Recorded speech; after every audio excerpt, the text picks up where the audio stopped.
Hello everyone, welcome to Sri Ram's IAS YouTube channel. This is your mentor Arzu Kakkad. I hope you all are doing well, things are fine at your place. With this, let's begin with today's lecture where we'll be covering these articles. I'll give you a brief about कि अच्छा आज हम क्या cover करने वाले हैं so that you have an idea and you stay connected whole throughout the lecture. So, index आपके सामने है, जो articles हम cover करेंगे वो बेसिकली आपके प्रीलिम्स और मेंस दोनों के पर्सपेक्टिव से ही हैं, जैसे हम करते आ रहे हैं. सेशन अच्छा लगता है तो please do share these lectures with your friends also, those who are preparing for government exams, be it UPSC और any other exam, right. And subscribe तो चैनल को कर ही लिया होगा, जिन्होंने अभी तक नहीं किया है सब्सक्राइब कर लीजिए चैनल को, ताकि जो भी न्यू वीडियोस पब्लिश होती हैं चैनल पे उनकी नोटिफिकेशन आप तक ज़रूर पहुंच जाए. ठीक है. And thank you so much for giving such wonderful comments as your feedback in the comment section. It feels great, it makes me feel motivated कि आप सबको सेशंस अच्छे लग रहे हैं and they are helping in your preparation as well. तो शुरू करते हैं आज का लेक्चर. पहले मैं आपको बता देती हूँ हम आज क्या कवर करेंगे. Biomass cultivation on degraded land. So ये जो आर्टिकल है आपका जीएस पेपर 3 से लिंक करता है, पेपर 2 से भी आप इसको लिंक कर सकते हो, like government policies. Just a minute.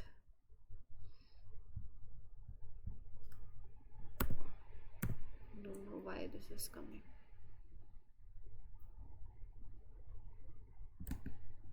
या सो गवर्नमेंट पॉलिसीज से लिंक कर सकते हो, कंजर्वेशन से, एनवायरनमेंट पॉल्यूशन से लिंक कर सकते हो. मीन्स के पर्सपेक्टिव से यहाँ पर हम bio energy generation, biomass cultivation की जब आप बात कर रहे हो तो वो क्या है, उसका क्या सिग्निफिकेंस है, रिन्यूएबल एनर्जी सेक्टर में इसी डोमेन में सरकार के क्या इनिशिएटिव्स हैं, क्या चैलेंजेस हैं if you are going for biomass cultivation, वो भी डिग्रेडेड लैंड पे क्या कर सकते हैं फिर उन चैलेंजेस को ओवरकम करने के लिए. बहुत ही अच्छा एक मेंस का क्वेश्चन यहाँ से बन सकता है और एज वेल एज प्रीलिम्स से भी स्टेटमेंट बेस्ड क्वेश्चन यहाँ यूपीएससी पूछ सकती है. Blue sheep and Himalayan ibex, तो ये आपके स्पीशीज हैं, एक ये और एक मणिपुरी पोनी. ठीक है, तो इनके बारे में पढ़ेंगे, आपके प्रीलिम्स के लिए इंपॉर्टेंट है. कल ये आर्टिकल मैंने आपको बोला था कि आज हम इसको कवर करेंगे इन डिटेल, क्योंकि ये काफ़ी लेंदी आई वुड से था एंड इसकी डिटेल्ड अंडरस्टैंडिंग होनी चाहिए थी. तो आज हम इसको डिटेल में कवर करेंगे. That is house hold environmental footprints. वो एक लग्जूरियस लाइफ की जब मैं आपके साथ बात कर रही थी ना, कि आप एक पर्सन ए है, वो लग्जूरियस लाइफ जी रहा है अच्छे से, मतलब ऐसी एक्टिविटीज़ कर रहा है जो एनवायरनमेंट के लिए एनवायरनमेंट फ्रेंडली नहीं है. तो होता है करेगा कोई और भरेगा कोई. तो भरेंगे वो लोग जो वेल्दी नहीं है, जो गरीब है, मार्जिनलाइज है, राइट. और जो कि आप ऐसी प्रैक्टिसेस करो जो एनवायरनमेंट को नुकसान दे रही हैं और फिर भरपाई वो कर रहे हैं उस चीज़ की, क्योंकि नुकसान उन्हें भी पहुंच रहा है. उन्होंने वैसा कुछ नहीं किया, लेकिन जो आप अपने लग्जूरियस लाइफ के चलते जो प्रैक्टिसेस ले रहे हो, वो मतलब आप तो अपनी ज़िंदगी वैसे जी रहे हो लेकिन उसकी भरपाई कोई और कर रहा है. अब यहाँ पर इस सेक्शन को अच्छे से लेंगे, जिसमें हम ये आप अपने पेपर 3 से कनेक्ट कर सकते हो. इसकी detail understanding I will give you when we will come to this article. Static portion लेंगे of international criminal court. Why it is in news मैं अभी आपको बताऊंगी. फिर उसके कॉन्टेक्स्ट में यहाँ से यूपीएससी प्रीलिम से स्टेटमेंट डाल सकती है, तो इसका jurisdiction, members and everything about it, जहाँ से भी सवाल बन सकता है, कोई भी स्टेटमेंट बन सकती है, वो सारा कवर करेंगे. ठीक है जी, चलिए शुरू करते हैं पहले आर्टिकल के साथ. Wildlife authorities in Himachal Pradesh high altitude cold desert district of Lahaul and Spiti. उन्होंने बेसिकली अथॉरिटीज ने स्टार्ट किया है सर्वे. किस चीज़ का? As a part of the census to estimate the population. किसकी पॉपुलेशन एस्टिमेट करने के लिए? ब्लू शीप, जिसको भरल भी बोलते हैं, एंड हिमालयन एबेक्स. ये जो स्पीशीज है ये स्नो लेपर्ड के मेन प्रे हैं. तो अगर आप स्नो लेपर्ड की कंजर्वेशन चाहते हैं तो ये भी ज़रूरी है. ठीक है जी. अब सर्वे के हिसाब से जो भी आया है, हमें डिस्कस करना है ब्लू शीप के बारे में और एक हिमालयन एबेक्स के बारे में. ब्लू शीप बोल लो या भरल बोल लो, is a caprine native to high Himalayas, आपको हाई हिमालयाज में देखने को मिलेगी स्पीशीज। इसका साइंटिफिक नेम इंपॉर्टेंट है स्यूडोज नयूर, मतलब यहाँ से ऐसा है ना कि आप बिल्कुल लिंक नहीं कर सकते, तो इसीलिए ध्यान में रखिएगा ब्लू शीप का ये साइंटिफिक नेम है। It is the only member of the genus Pseudois. ये आपको कहाँ देखने को मिलेगा? जब मैं बोल रही हूँ हाई हिमालयाज, तो हाई हिमालयाज वाली रेंजेस कौन सी हैं, मतलब कंट्रीज लगती हैं? अपना इंडिया, इधर भूटान, इधर China, right, Myanmar, Nepal, Pakistan, तो ये सारी जो जगहें हैं यहाँ पर ये पाए जाते हैं। अब बात करते हैं इनके फीचर्स की। तो जब इनके फीचर्स की बात कर रहे हैं, थोड़ा सा एक आइडिया होना चाहिए, क्योंकि ना यहाँ से स्टेटमेंट पूछ ली जाती है और फिर हमें ऐसा लगता है कि काश ये उस टाइम कर लिया होता, तो वो पछतावा नहीं होना चाहिए। तो इसीलिए फीचर्स कर लेने चाहिए कवर। अब देखो ऐसे तो नहीं पूछेंगे ना कि इनकी बॉडी लेंथ कितनी है, बट हाँ एक जनरल आइडिया होना चाहिए कि मीडियम साइज एनिमल है, एक 115 to 165 centimetre they have that body length. Tails भी उनकी 10 से 20 सेंटीमीटर लंबी होती है। हाइट उनकी 27 to 36 इंचेस टॉल है ना। और मेल्स जो होते हैं इस स्पीशीज के, they are slightly larger than females, right. तो ब्लू शीप की अगर मैं कुछ और बात करूं तो they have very short dense coat, मतलब स्लेट ग्रे है, दैट इज इन कलर जो उनका कोट है, एंड ब्लूइश शाइन है। तो ब्लूइश शाइन है ब्लू शीप, राइट, ऐसे ध्यान में रख सकते हो। एंड रेस्ट अगर इनके बिहेवियर की बात करें, so they are active throughout the day, right. And IUCN status में लीस्ट कंसर्न है, वाइल्ड लाइफ प्रोटेक्शन एक्ट में शेड्यूल 1 के अंदर है। तो ये सारी चीजें आपको ध्यान में रखनी है। They are active throughout the day and short dense coat is slate grey in colour, IUCN में least concern, wildlife protection act में शेड्यूल 1 में। नेक्स्ट स्पीशीज जो है वो है हिमालयन इबेक्स। साइबेरियन इबेक्स की सब स्पीशीज है ये भी हिमालयन है, तो मुझे साफ पता चल रहा है हिमालयन रीजन में ही it is native to India, Pakistan, Tibet, Nepal, वहां पर ये पाए जाते हैं। इनका साइंटिफिक नेम क्या है? इनका साइंटिफिक नेम है कैप्रा सिब्रिका हिमालयनिस। तो ये तो इजी है, नाम से ही मतलब पता चल रहा है, थोड़ा आप कनेक्ट कर सकते हो। कहाँ पर पाए जाते हैं? High altitude regions of Himalayas के अंदर, and they can be found at elevations between 3000 to 5800 metres and in found in several parts of India, in the states of Jammu and Kashmir, Himachal Pradesh, Uttarakhand, यहाँ आपको देखने को मिलेंगे। They are the part of Bovidae family, ठीक है जी। तो and they belong to genus Capra, ये तो मैंने आपको बता ही दिया है। साइंटिफिक नेम कैप्रा ही है ना, तो यहाँ से इनका साइंटिफिक नेम भी पड़ता है।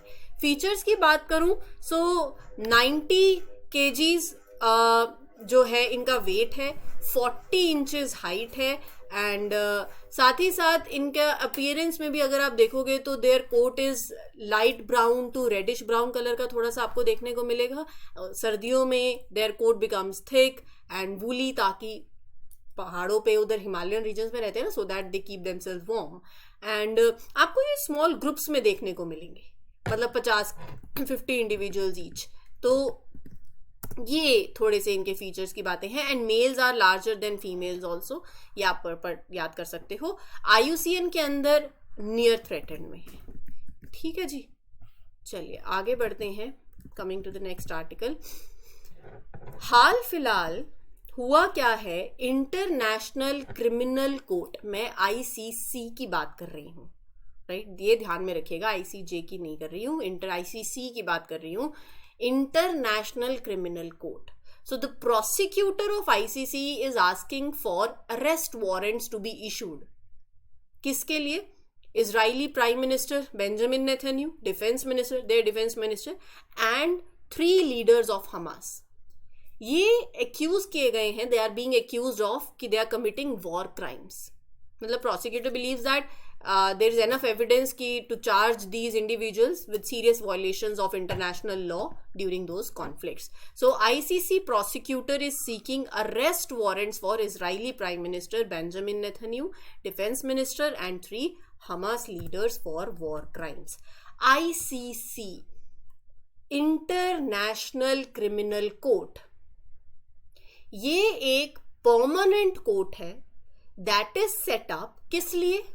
To investigate, to prosecute and to basically try people, individuals that are accused of serious crimes, genocide, war crimes, crimes against humanity, crimes of aggression.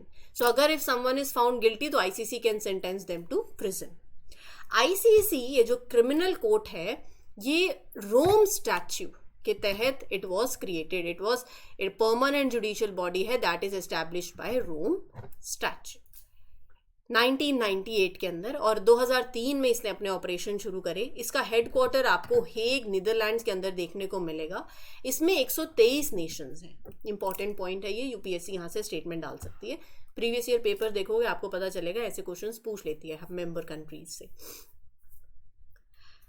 So 123 countries are the part of Rome statue.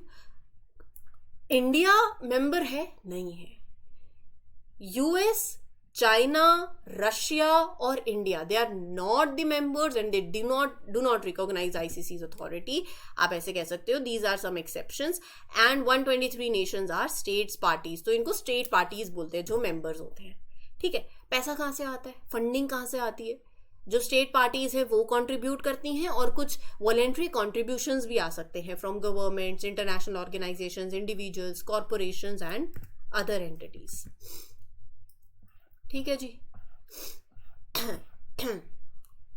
Composition की बात करते हैं.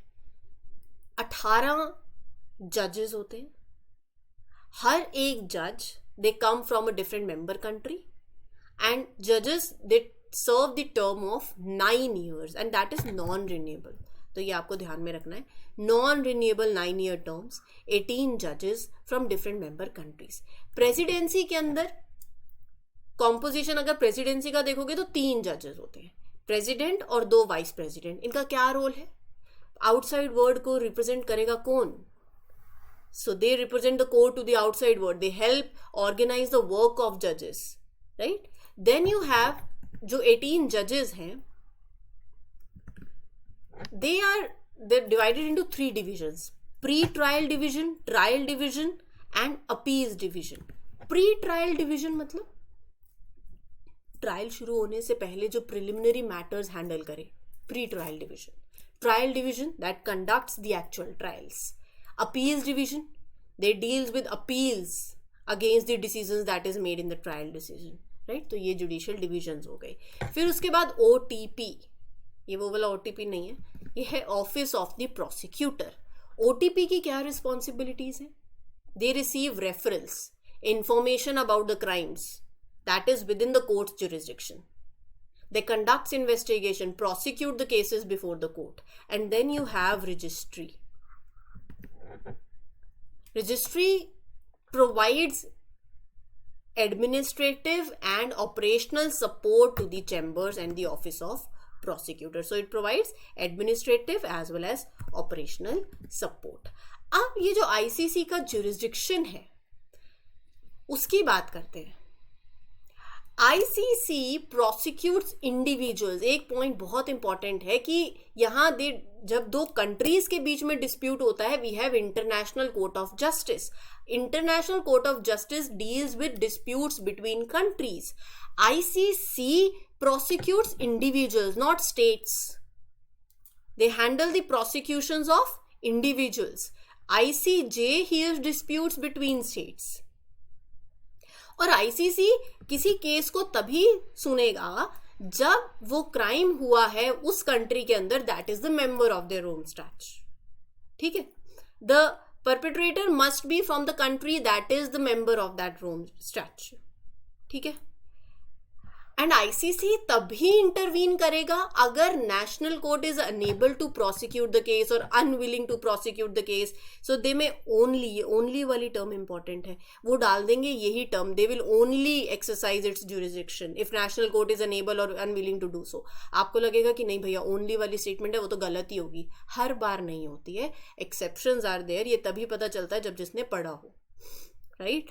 And ICC only has the jurisdiction over offences that are committed, तो इनका jurisdiction उन्हीं offences पे है जो कि कमिट किए गए after the statutes entry into force, जो कि थी ऑन 1 जुलाई 2002 के बाद के केसेस। आगे चलते हैं।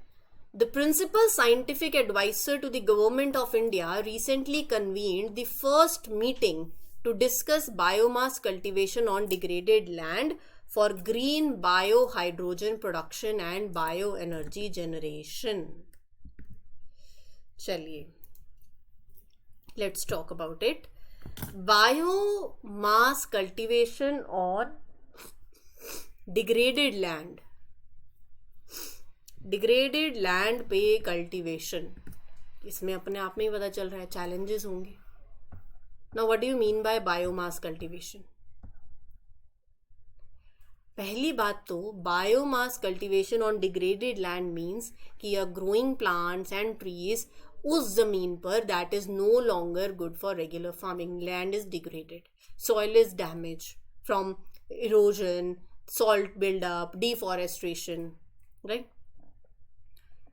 तो अब जब आप कल्टीवेशन कर रहे हो, biomass cultivation on degraded land, इसके क्या फायदे होंगे?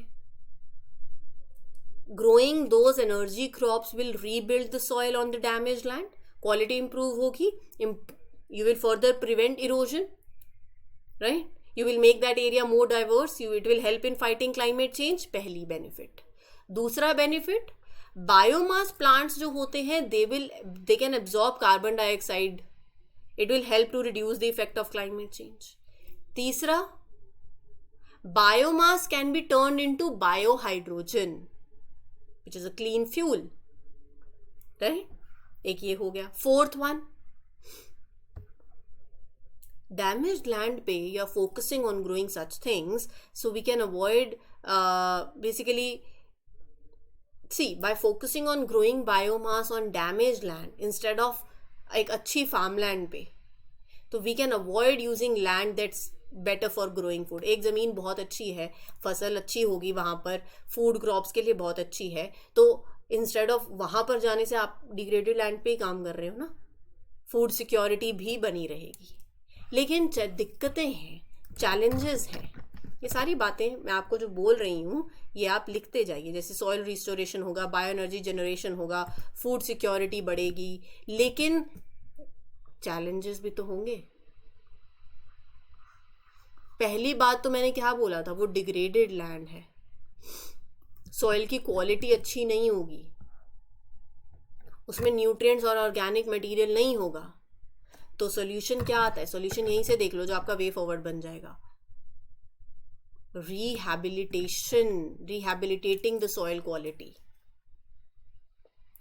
फिर उसके बाद आपको सिलेक्शन भी ऐसी करनी पड़ेगी। देखो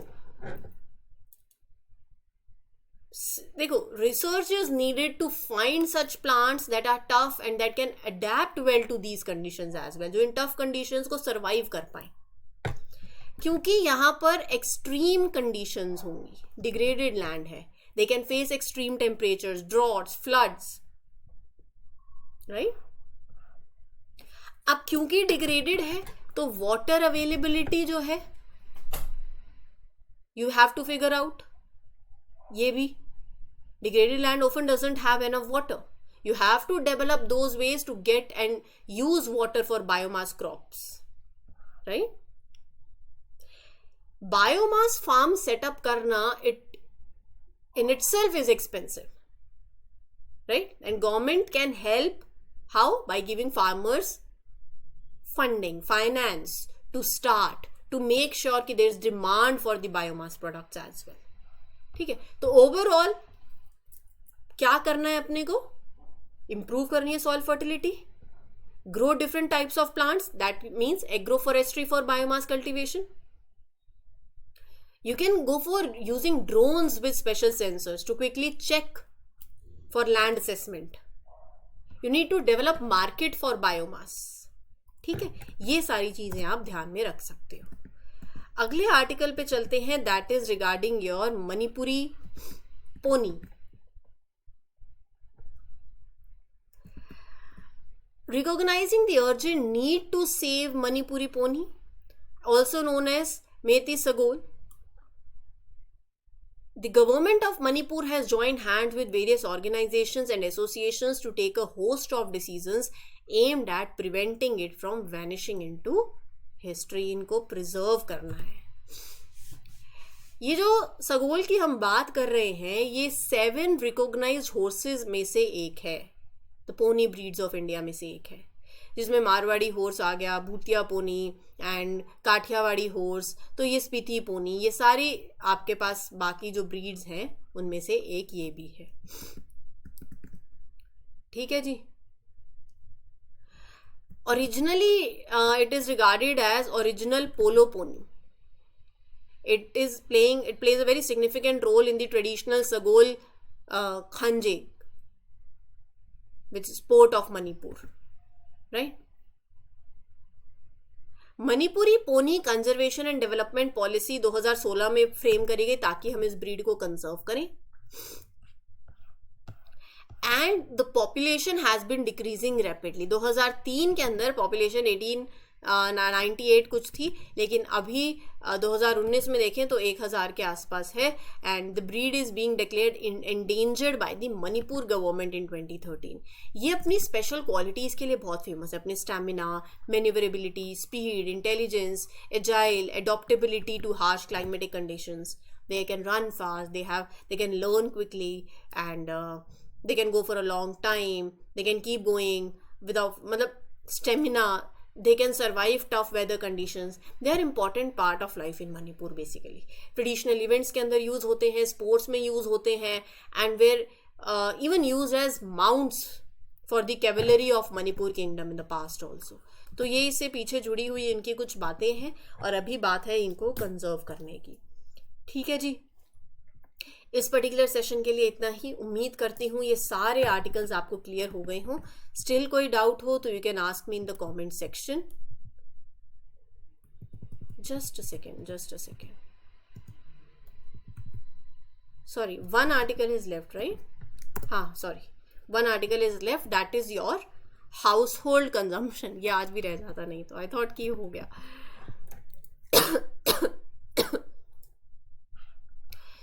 तो इसकी बात करते हैं. पेपर 3 से इंपॉर्टेंट है ये. एडिटोरियल था न्यूज़पेपर में लग्जूरियस कंजम्पशन को लेके. क्लाइमेट चेंज एक ग्लोबल इशू है, सबको पता है, लेकिन जो ये वाटर स्कार्सिटी की प्रॉब्लम है, एयर पोल्यूशन की प्रॉब्लम है, दे आर मोर लोकलाइज्ड. इसका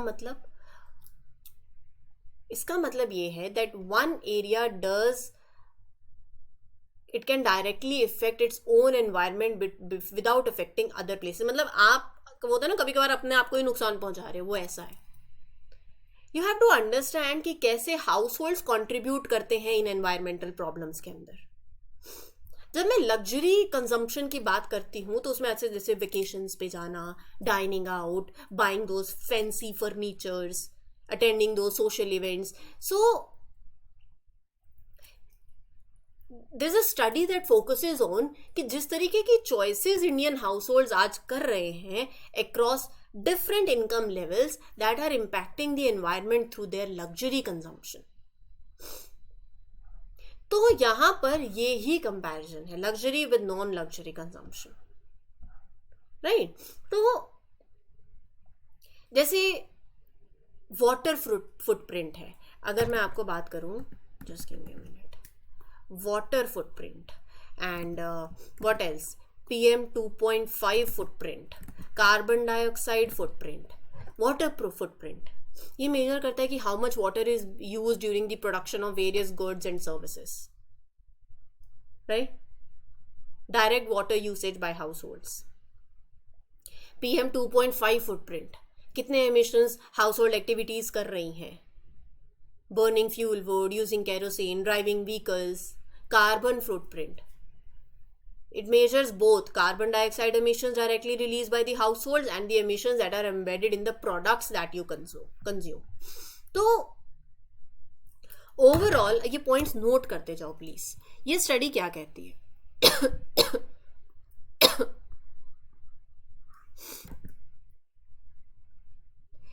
ये कहती है एनवायरमेंटल इम्पैक्ट पहला तो बढ़ रहा है, जैसे जैसे households are becoming wealthier ना, उनका जो इम्पैक्ट है एनवायरमेंट वो भी बढ़ता जा रहा है।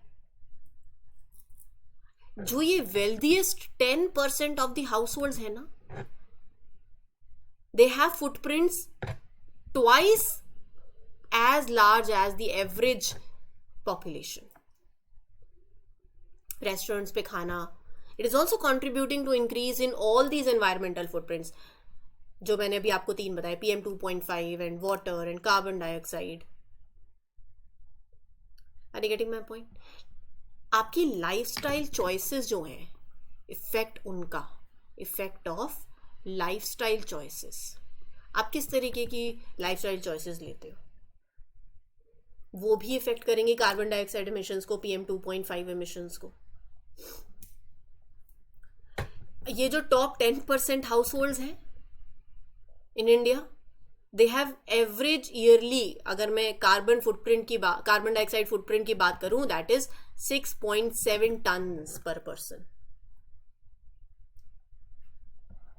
तो ये कह रहे हैं कि हाउ वेल्दियर हाउस होल्ड्स जो हैं, through their consumption choices, they are contributing and they are impacting the environment.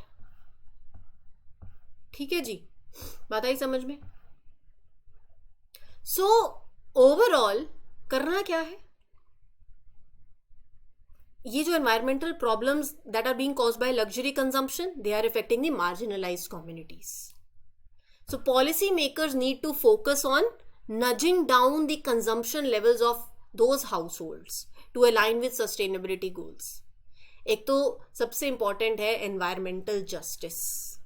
Ensure fairness in the sustainability initiatives. Right? ये बातें। I hope आपको चीज़ें क्लियर हो गई हों। कोई डाउट हो तो you can ask me in the comment section. ये आर्टिकल था, फिर मिलेंगे with other articles. Till then take care, good luck, good wishes. This is your mentor Arzoo Kakkar signing off. Happy learning, all the best, take care, thank you.